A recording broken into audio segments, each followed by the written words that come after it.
سورة زخرف آیت نمبر 26 نهم رکو 25 سپارہ صفحہ نمبر 30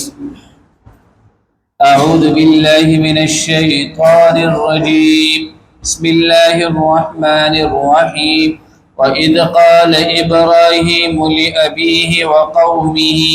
إنني براء مما تعبدون صدق الله العظيم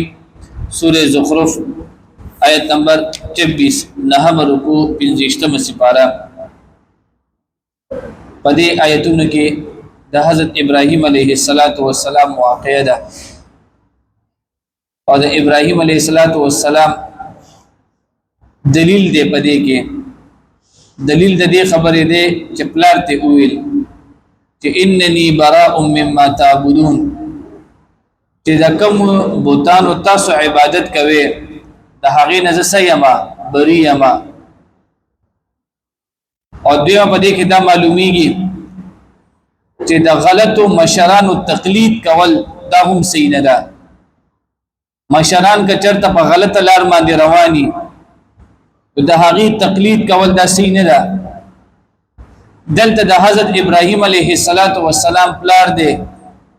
د پیغمبر پلار دی او په صحیح لار باندې نه دی روان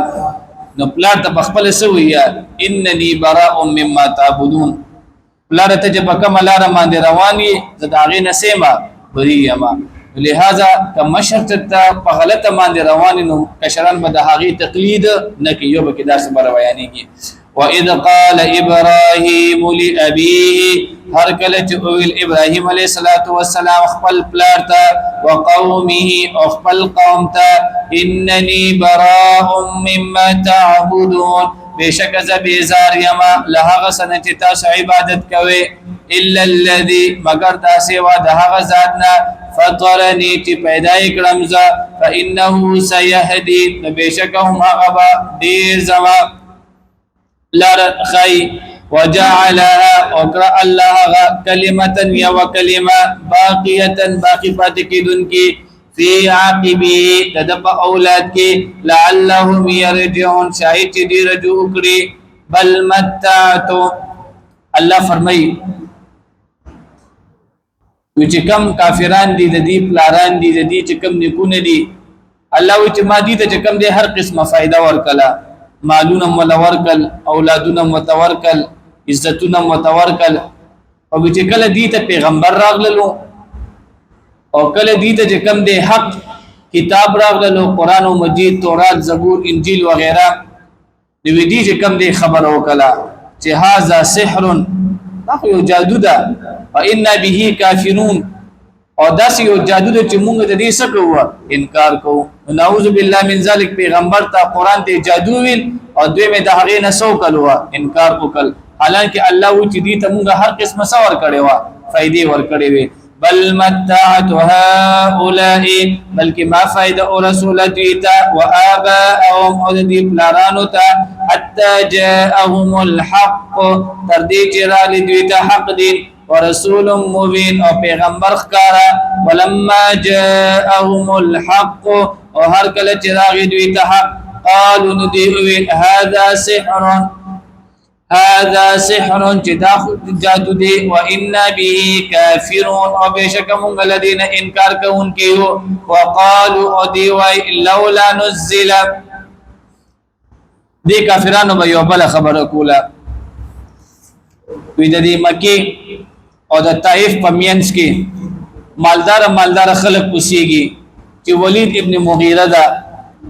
دوی چې الله تعالی چې کوم دی په دې پیغمبر باندې قران نازلې چې جناب محمد رسول الله صلی الله علیه وسلم دې انتهایی غریب دې نو الله تعالی چې کوم دې په دې مالدار خلق باندې ولې قران نازلې نو الله دا غي جواب کوي چې دا نبوت دا رسالت دا قران نازلېدل دا د الله تعالی یو رحمت ته او الله تعالی دا خپل رحمت چې کوم دې د خپل معیشت مطابق چې چاته الله او غواړي په دنیا کې ودا دا رحمت ورکړي لہذا دا د انسان په ډیماند باندې انسان ته نه ملاويږي نو دا یو خبره پکې کیږي وقالو او د کافرانو بوای وای لولا نزل ولنازل نکړې شو هذا القران دا قران مجید على رجل په سړي باندې من القريتين عظيم لدی د دوو کلونه تلوي دي طائف او دخار دا طائف او د مکی په دې پمینس کې چې کوم دی لوی لوی خلق اوسېږي چې پاغي باندې دا قران ولې نازل نشو نو الله وی اهم يقسمون ايدي تقسموي رحمت ربك نبی علیہ الصلوۃ والسلام استاد رب رحمت نحن قسمنا من تقسیم کړی دا بینهم د دې پمینس کې